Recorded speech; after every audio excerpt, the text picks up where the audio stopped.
Thank you so much, Jackson. So, um,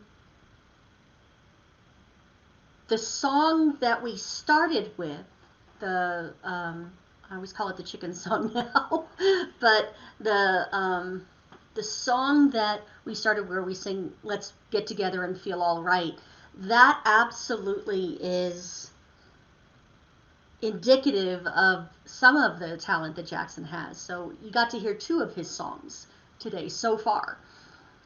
Um, when Jackson rewrote that first song into a treatment, I had never actually listened to the lyrics before, the real lyrics, or the original lyrics, I guess.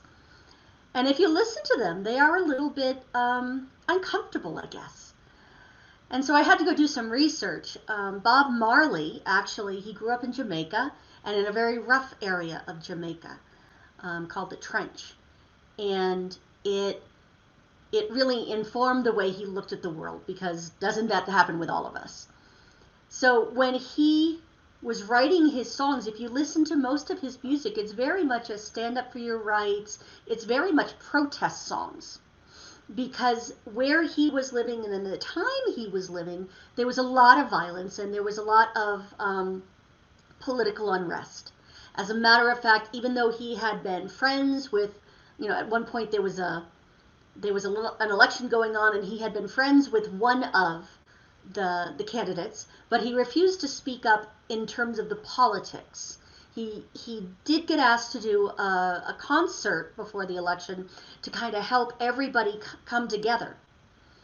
And somehow it got leaked out that this was his way of supporting that one particular candidate, which was not true. He was not even told it was going to happen. But there was an assassination attempt on him. And so Bob ended up, his other members of his family were actually more hurt than he was. He did take a bullet, but he was up the next night doing the concert, doing it with his arm in a sling, but doing it and speaking for unity, speaking for truth, refusing to be silenced by people who wanted to make his words about something else. So he had a vision of his home and his life as absolutely being available for peace. Rastafarianism, which is the faith that he converted to later on in his life, is all about that coming together and the oneness. What we have in common with them is the real importance that are placed on words. The words we use are deep in meaning. They have they have deep meaning for us. And so when we as religious scientists do our spiritual mind treatment, we're very aware of the words that we're using so that we don't accidentally speak separation into what should be a unified experience. So for instance, many, especially new students, have problems with the words "thank you, God," because it sounds like I'm thanking something outside of myself.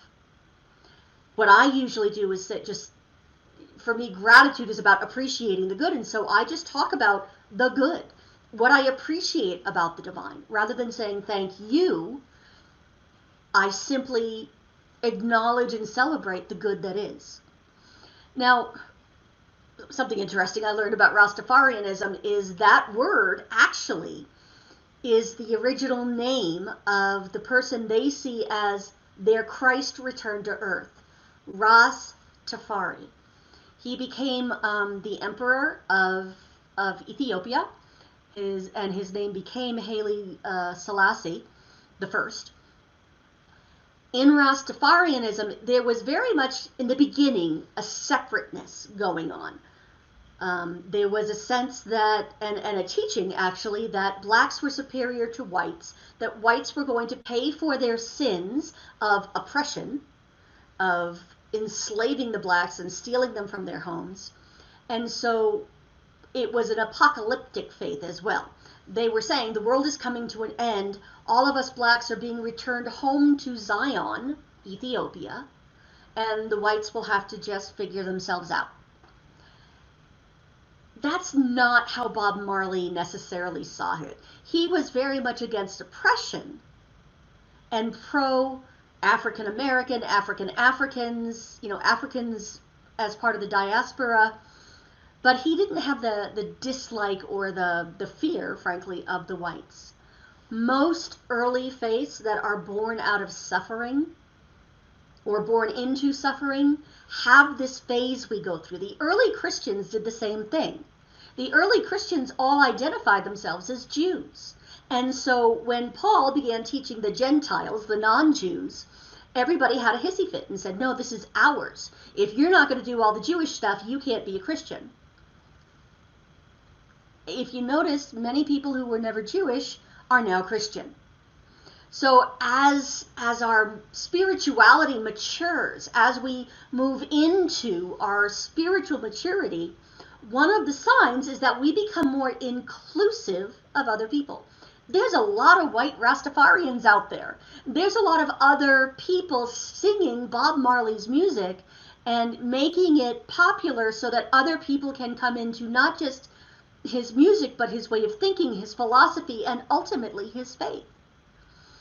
So no matter how it starts, good has come from good and some challenges have come from most faiths. And so what we're going to focus on is the way that Bob Marley talked about inclusivity.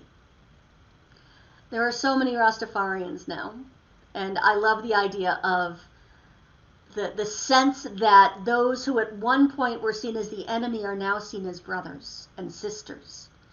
That, it used to be that Ethiopia was where you had to go in order to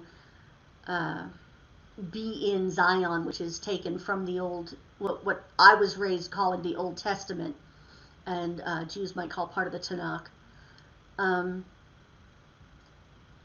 In this day and age now, we know that that's an internal place, that Zion, that heaven, the kingdom of heaven is within you. We teach that we are included in the body of the church. We are included in the Christ consciousness. And so all of the old ideas about separation, about needing to defend the status quo by not rocking the boat, those are being moved now into a greater understanding that we're all one, and what hurts my brother or sister in Christ hurts me. There's a greater understanding that in truth, we are not separate. And in truth, a sense of respect and love and the dignity of all people is absolutely necessary if we're going to live in the kingdom of heaven, which we can. Anytime we want to. We can simply choose not to live in hell anymore and just simply choose to live in heaven. And that's part of the teaching of the science of mind that's pretty basic. Now, when I showed up at this center, it was to create some changes. I was hired, when I first came on, there was a big push to get youth into the center. And we had to do some changing. There had to be some shift in consciousness about what that really meant. It wasn't just, we need younger people to do the more physical work of volunteering. The shift that had to happen was, we need younger people because they deserve to know this stuff. They're not being brought in to be used, they're being brought in to be served.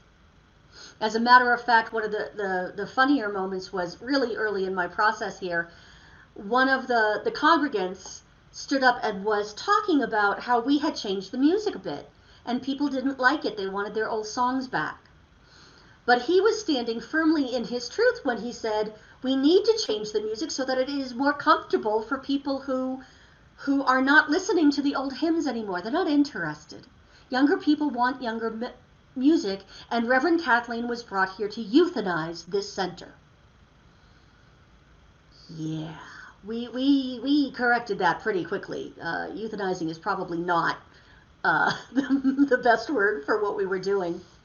But really early on, what I said was, if we really want youth here, we're going to have to make some changes. We need more space for the kids. One of the first things I did was make youth and family a line item in our budget. so that we could take a stance in consciousness saying, we are here and are willing to support the youth as they come in. We are here and we're willing to put our money where our mouth is. We put in a changing table, and believe me, every woman in this center was very clear that it wasn't going in the ladies' room, because it's not just the ladies' job to change poopy diapers. And also the ladies' room is very small. We put it in the staff bathroom, which is now marked as Jackson's office. But we put it off to the side where either a parent or a caretaker of either gender could easily go in there and take care of their child. So there were some changes made. I remember the complaints about the noise. I remember the complaints about the music as we moved in. And one of the things that did have to change when I first came in was a change in music. I knew that walking in the door, there were some challenges with the music. And when we created a group that was going to hire our new musician, I saw Jackson's resume come across my desk. And the first thing I noticed was that he had been in bands that play the music of the Grateful Dead and play the music of Bob Marley. And I thought, that's what I want. I want that, because that's at least coming closer to this end of the century at the time. Not everybody loved it. I also love the fact that he was exactly my age, so that I wasn't the only one under 60 in our congregation. So thanks, Jackson. When we enact inclusivity truly, there's gotta be moments of discomfort. You know, now we're used to these songs. Now if somebody came in and said we had to do all hip hop, I think that there would be, again, a sense of, wait a minute, what are we losing? And yet Hamilton, which is all hip hop and rap and several other kinds of music, is one of the most popular Broadway shows right now. As a matter of fact, it's pretty much the only one people are talking about. It is a worldwide phenomenon. So new stuff comes in and it kind of shakes us up. And it might look even like somebody's kicking down the door to be included. But what we know as religious scientists is that we're not terribly concerned about the level of effect, because what we're doing is looking at it, looking through it, and then calling in a greater good. We say that inclusivity is one of the primary values here at the Center for Spiritual Living in Prescott. In case you happen to have forgotten, the other ones are joy, love, and spiritual growth. Spiritual growth and inclusivity are the two doing ones. In my mind, joy and love are being, spiritual growth and inclusivity are doing. And that doing, if we're really going to grow spiritually, we need to expand our borders. We need to expand who it is we think we are. So it starts within. It starts with, who do I really think I am, and am I willing to have the kingdom of heaven be within me? Am I willing to accept that much responsibility and that much freedom, which can be scary for people? Many people have a need, it's a very human need, to be told what to do in order to be okay. What I'm asking for, what Science of Mind asks for, is ask yourself and have that be part of the conversation. Ask your own higher power. Ask your own understanding of the divine, what is mine to do? And we move on from there. And so I came in, and inclusivity meant different ages. I actually went back to look up the word inclusivity because I wasn't sure I was really getting it. And on dictionary.com it says, the fact or policy of excluding members or participants on the ground of gender, race, class, sexuality, disability, etc. That is amazingly unsatisfying to me. All it says is we don't exclude. But you know, I've never eaten my cats, and that does not make me an animal rights activist. You guys are safe. It's just not enough to say I don't actively exclude. Another one that I found was the practice or policy of including people who might otherwise be excluded or marginalized, such as those who have physical or mental disabilities and members of minority groups. In America right now, there's a big conversation going on about privilege and race and all sorts of other stuff. And there is a personal side to it. We each have to take a look at what the facts on the ground are. How have we each, all of us, played into it? And what can we be doing now? What can we do that is no longer unconscious behavior? Now, I will point out to you that in 2020, according to the demographics I was able to find, Prescott is 92% white, and Prescott Valley is Prescott Valley is 76% white, with another 16% saying they are white Hispanic, and only 6% of anything else. So this is a very white area of the world. And so what we end up having to look at, what we hear about in our area, is how have we been participating, perhaps in unconsciously excluding part of the Christ consciousness that shows up as people of other races, any other race. And that can be really upsetting. I know that I've been having a challenge with it. What I can tell you is that we still can practice inclusivity.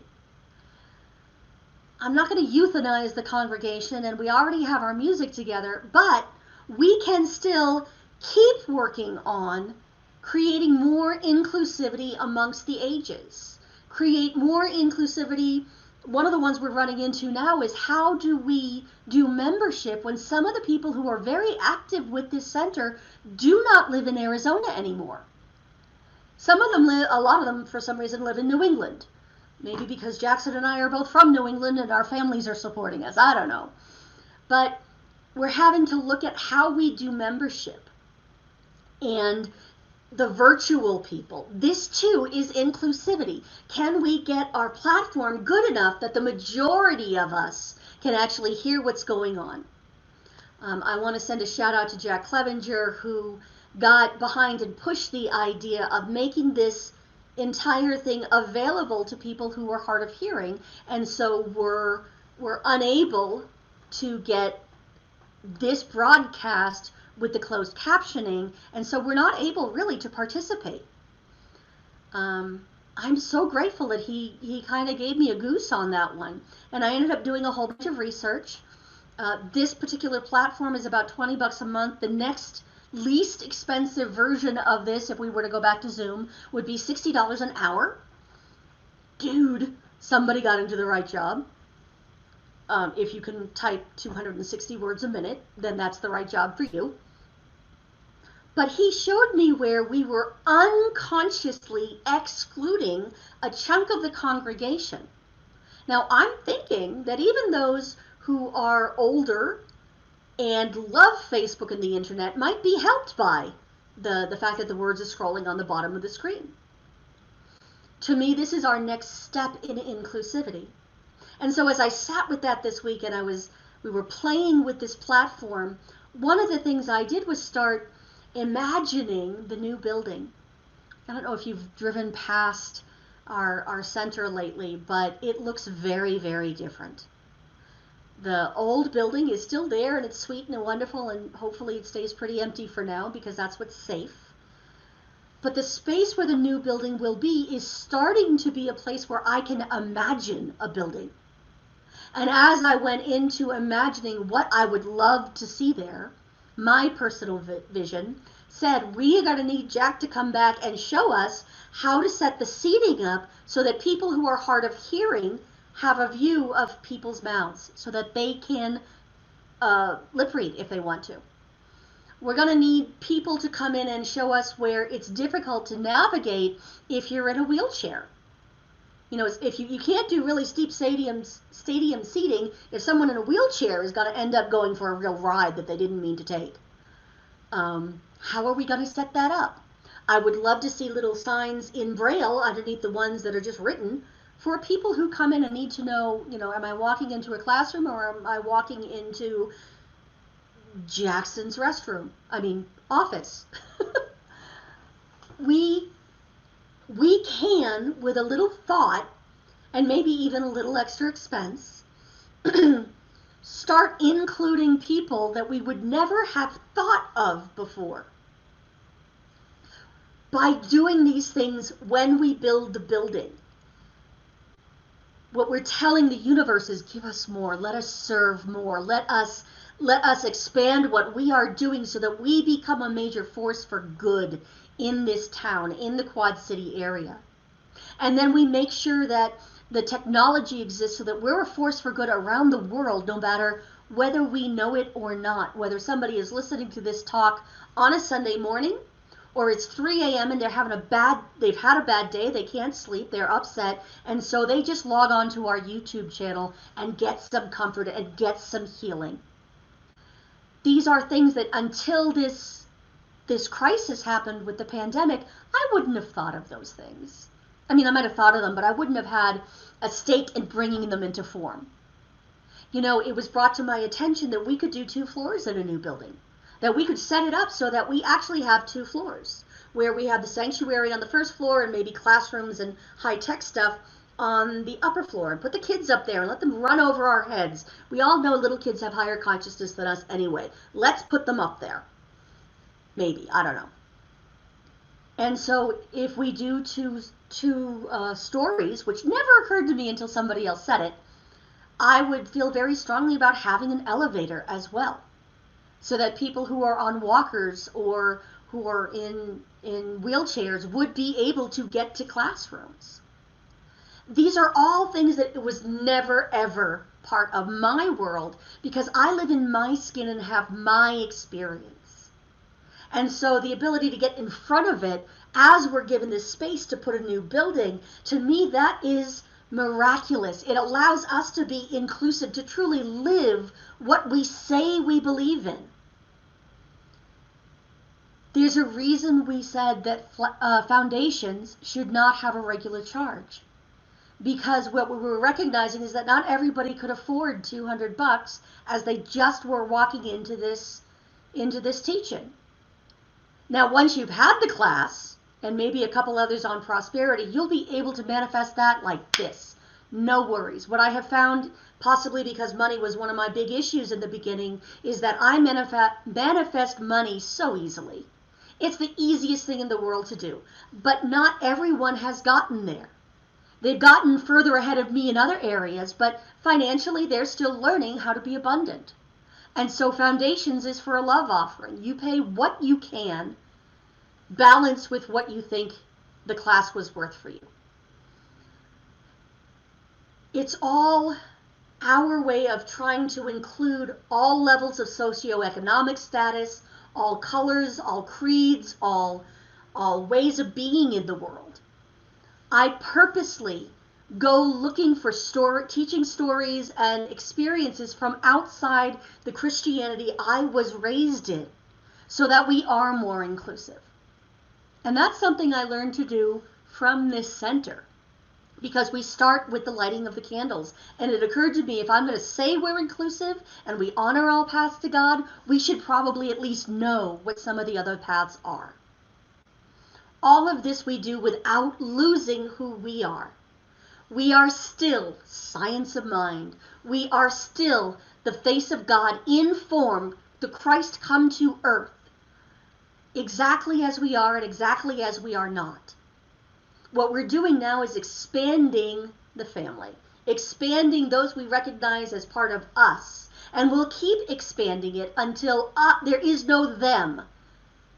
Everyone's us.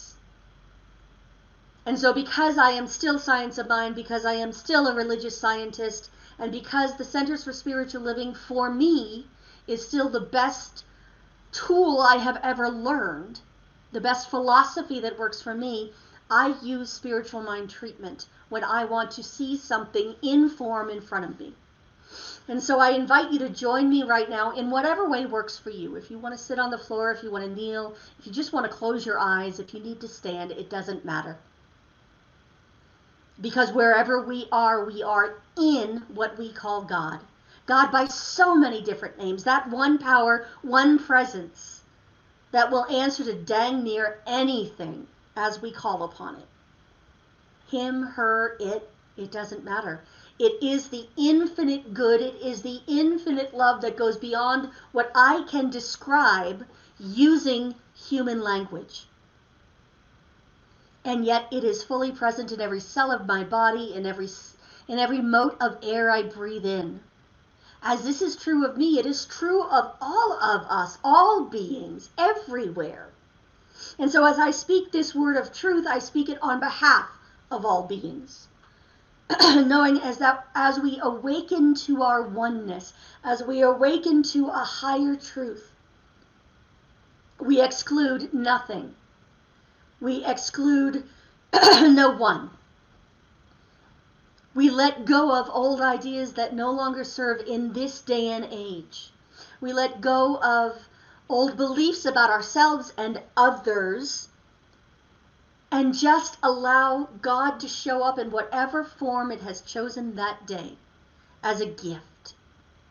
As we stand fully in our oneness, we recognize that there is no part of ourselves that is outside of God. And so we just release and forgive all those things we've been judging within ourselves and around ourselves.